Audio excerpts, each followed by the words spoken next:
Nobody likes rising prices, but as Americans got back to work last year and the recovery began, the cost of almost everything went up too. Money editor Jen Delano reports the inflation rate has hit its highest level in nearly 40 years. Since 1992, the annual inflation rate has been around 3%, between 1 and 4% each year. But in 2021, inflation hit 7%, the highest since Ronald Reagan was president. And while economists think it will come down this year, inflation will take a toll out of everyone's wallet. The Consumer Price Index, or CPI, is the government's way to calculate inflation. You can think of it simply as the average prices of things that people typically buy, the typical household. So it includes things like the price of gasoline, the price of housing, the price of food. The CPI's 7% inflation rate was fueled by energy costs that jumped over 29% last year, while food prices rose 6%. Another huge contributor, the price of vehicles, including used cars, says Duquesne University economics professor Anthony Davis. What's driving this largely is the price of vehicles. They're up like 40% since last year.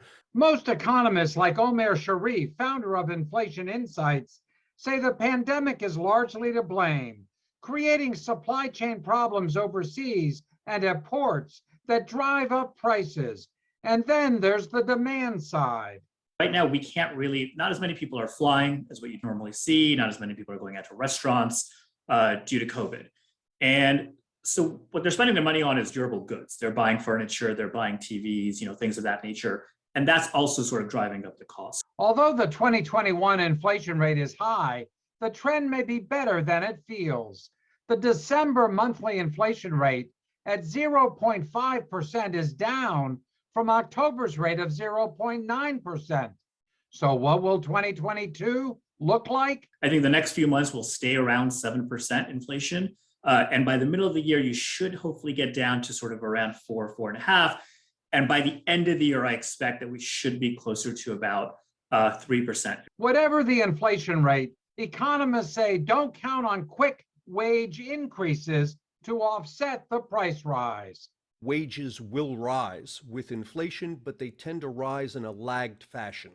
That is, we'll get inflation now, and you feel that in your pocketbook because things are more expensive, and you won't get the raise until next year. And watch the Federal Reserve. Economists expect the Fed to raise interest rates at least a little bit to combat inflation, adding to the cost of a credit card or a consumer loan. John Delano, KDKA News.